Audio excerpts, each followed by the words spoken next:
Sentire Media. Italia, O Italia, thou who hast the fatal gift of beauty, which became a funeral dower of present woes and past. On thy sweet brow is sorrow ploughed by shame, and annals graved in characters of flame. O God, that thou wert in thy nakedness less lovely or more powerful, and couldst claim thy right and awe the robbers back who press to shed thy blood and drink the tears of thy distress. George Gordon, Lord Byron, Childe Harold's Pilgrimage. Hello, you. You're listening to A History of Italy.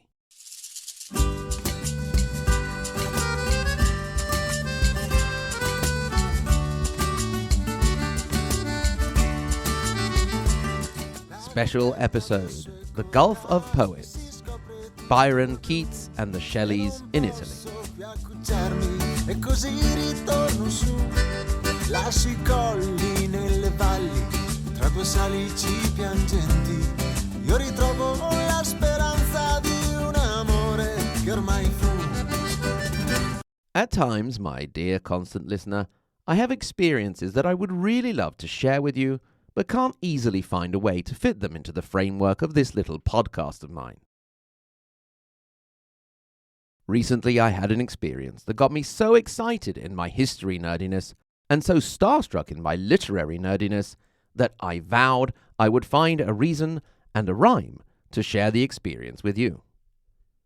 I stayed in the small Ligurian seaside town of Porto Venere, the Port of Venus, which is nestled among the hills guarding the entrance to the Bay of La Spezia, also known as the Gulf of Poets, but we'll get there in a moment.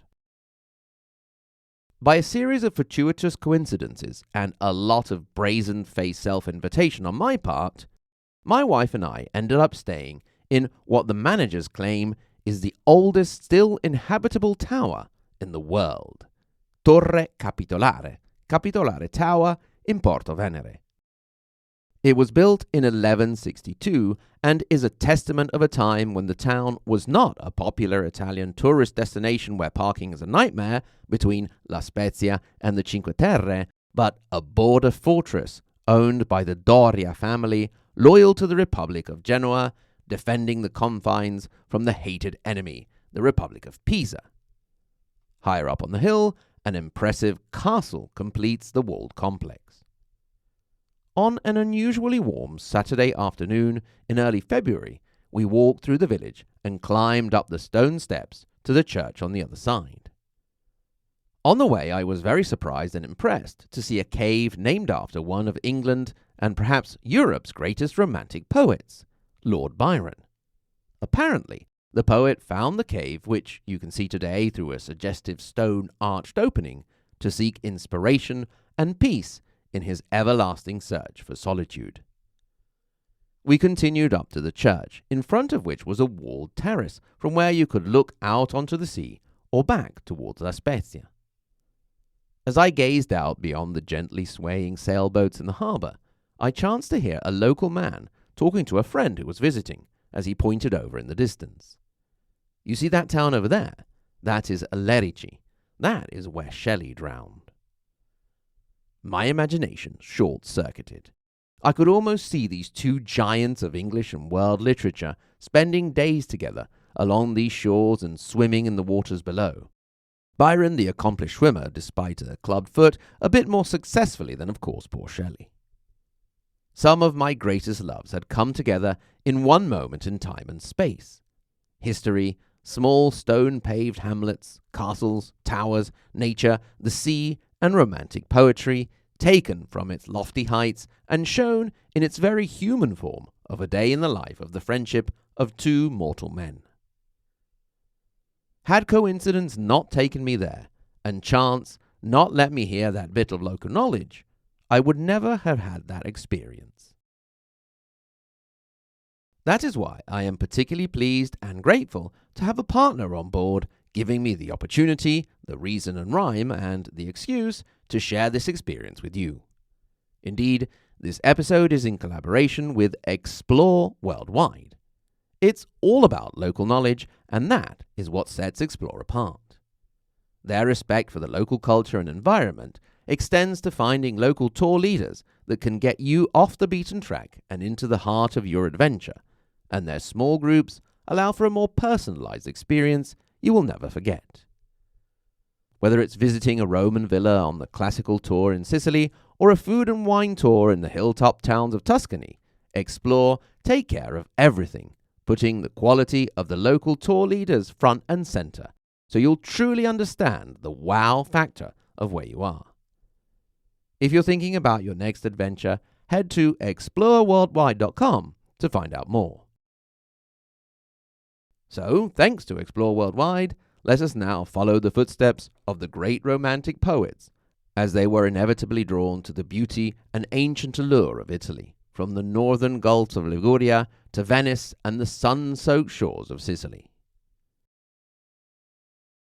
In 1816, George Gordon Lord Byron needed to get away from England, in part to escape debt, and in part due to the naughty reputation he was leaving behind, particularly with regard to sexual activity. He famously had a very fluid sexuality, with men and women as well as rather active and frequent. Some say Byron was fundamentally homosexual, and indeed his rather conventional wife, when he did get married, complained that he liked to put things where she didn't necessarily like things to be put. Another lover instead, Catherine Lamb, was rather more kinky, sending Byron a letter with some of her hair. You may be thinking that is quite romantic, but let me specify that she didn't actually send him the hair from the area you are thinking of. Byron did end up getting a hold of a lock of hair from a lady's head, but he had to steal it. It wasn't just any lady. When he did finally get to Italy, Byron was so impressed by an exchange of letters between a Renaissance noblewoman and the poet Pietro Bembo that he stole a lock of hair from one of the letters. The lock had belonged to one Lucrezia Borgia. In any case, it was now time for Byron to leave England. A meeting was organized in a lakeside villa in Geneva, where Byron met up with, among others, the poet Percy Shelley and his future wife, Mary Wollstonecraft Godwin. The three hit it off straight away, and the great Byron-Shelley bromance was born. It is in this period that a historical evening took place. Believe it or not, it was a dark and stormy night. Byron started to tell stories he had picked up on a trip to Greece about creatures called vampires. After that, Byron suggested that all those present come up with a ghost story. A young writer by the name of John William Polidori was present and liked the idea of vampires, although rather than the small, ugly, hairy little creatures of the original legends, he preferred a pale, young, handsome protagonist as his vampire, a kind of early goth. Some time later, his book inspired another writer by the name of Bram Stoker, who just happened to go off and write another little book called Dracula. Mary Wollstonecraft Godwin, the soon-to-be Mary Shelley, came back sometime later with a little story about a scientist that brings a dead body back to life called the Modern Prometheus, better known as Frankenstein. Just to point out that it was a woman to come up with the most memorable of stories from that evening, and who would be the only one of the more famous trio to have the sense to manage not to get herself killed at a young age. After that memorable period, Byron continued his tour, Milan, Verona, and stopped off in Venice for what was to be a short stay, and he ended up staying for 3 years. In that time, he really enjoyed himself, especially with the ladies, although he ended up meeting a woman who would be a longer-term interest, Teresa Guiccioli, who was married to a Count, Alessandro Guiccioli, who didn't actually seem too bothered about his wife's relationship. Indeed, when the couple went back to their native Ravenna, Byron actually followed and went to live with them. For a while at least, before he got kicked out for his revolutionary activities, planning revolutions against the occupying Austro-Hungarians. In Venice, the poet rented Palazzo Mocenigo. Once again, a local person would be the best way to follow in Byron's footsteps and find all his favourite haunts in Venice. More than a house, it was something akin to a zoo. It seems that in and around his house, Byron kept 8 dogs, 5 cats, an eagle, a crow, a falcon, 10 horses, 5 peacocks, 2 guinea hens, an Egyptian crane, 3 monkeys, 4 mockingbirds, 3 French hens, and a partridge in a pear tree. Obviously, the last he didn't really have. Meanwhile, the Shelleys had been back to England, visited Naples and Rome, and then moved on to Tuscany, Lucca, and Pisa. While in Rome, they stayed in an area that had become a place where many foreign visitors, particularly English, concentrated, Piazza di Spagna. Today, you can visit the building where they stayed, which now houses the Keats and Shelly Museum. There, you can see signed copies of Frankenstein, as well as many other precious volumes. John Keats arrived there in 1920, hoping that in Italy he would find the right climate to cure him from the tuberculosis that plagued him, the curse of his family. I first came across Keats in high school, and a sentence has stuck in my head to this day. Keats was the least solipsistic. Of course, I had to go and look up the word solipsistic in the dictionary. It was a paper dictionary back then, no Googling for me. There are different ways to define it, but I best understand it as being a belief that your consciousness is the only thing that you can be sure really exists, and, as an extension, that you can't perceive that the world would survive your perception of it. In short, if you are solipsistic, you can't imagine a world without you in it. Keats was surrounded by death all of his short life and very conscious of his own mortality. In his On Seeing the Elgin Marbles, he wrote, "My spirit is too weak. Mortality weighs heavily on me like unwilling sleep, and each imagined pinnacle and steep of godlike hardship tells me I must die, like a sick eagle looking at the sky." Keats arrived in Rome in December 1820, and by February 1821 he had died. He died in his room on the second floor of number 26 Piazza di Spagna, where you can find the museum today, overlooking both the Spanish Steps and Bernini's Barcaccia fountain. Keats' room today in the museum has been furnished exactly as it had been, so if you are lucky enough to have a moment alone there, you can try and close your eyes and see if you can feel his presence. The furniture is not actually his, as the law of the Papal States at the time required everything to be burned, since they did not know his disease was not contagious. It was apparently a book of Keats' poetry that allowed for the identification of another body, that of Percy Shelley, who had drowned off the coast of Lerici in 1922, bringing us back to where we started, the Gulf of La Spezia, also known as the Gulf of Poets. Shelley had been out on his boat with a friend, Edward Williams, and got caught in a storm. Mary Shelley was forced to wait anxiously for a long time in the company of the wife of Edward Williams, Jane, who had actually been involved in a romantic relationship with Percy Shelley. Legend would have it that when it was cremated on the beach, Shelley's body burned completely, except for his heart. His wife, Mary, was 24 years old.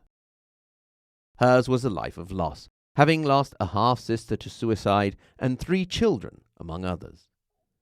At the loss of one child, she imagined putting the little body next to the fire and seeing it come slowly back to life. She did have one surviving child, Percy Florence, to whom she dedicated the rest of her life, managing to support him with her writing until he came into his inheritance. She also may have had a romantic relationship with Jane Williams, the ex-lover of her husband Percy. Mary Shelley died in 1851, possibly of a brain tumour, and it was Jane Williams who had Mary's parents, William Godwin and Mary Wollstonecraft, dug up to be reburied with Mary in her current resting place in the English seaside town of Bournemouth. Shelley's heart would later join them. Byron was, as with Keats, deeply moved by the death of Shelley. He went to Genoa with Mary at this point in 1822, but he did not stay much longer in Italy. He believed his time there was over and felt a stronger calling. He went off to join the Greek fight for independence, and it is there that the great poet also died. In the span of just 3 years, the 3 greatest poets of the second generation of Romantics had died. There is one more mystery among the many regarding Byron, and that is his time in Sicily. He was a superstar of his time, perhaps one of the first superstars in history, except of course for Jesus Christ Superstar, so there are various places all over the world where people want to claim he had been. The Mediterranean island of Sicily is no exception to this, with various unfortunately unsubstantiated accounts of Byron visiting Sicily, including Agrigento and the Valley of Temples. If you wish to go for yourself and see if you can feel the ghost of Byron, Explore Worldwide has a great tour of Agrigento and Erice in Sicily. So once again, I would like to thank our partner for the opportunity to share this episode with you, and remember to head over to exploreworldwide.com for more info and to start your own memorable adventure to share. Speaking of which, if you also have a tower, castle, or generally old building you would like me to come and stay in for free and then rave about on the podcast, please also get in touch. I also would like to thank some of the sources for this episode, that is the Oxford Anthology of Modern Literature and the Keats and Shelly Museum in Rome, as well as an excellent article by journalist Angie Kordich, which you'll find a link to in the episode description, as well as a link to Explore Worldwide. Thank you very, very much for listening. A History of Italy podcast is a production of Sentire Media, created and hosted by me, Mike Corradi, and produced by my wonderful Patreon supporters. Follow A History of Italy wherever you get your podcast. Once again, thank you very much for listening, and until next time, arrivederci.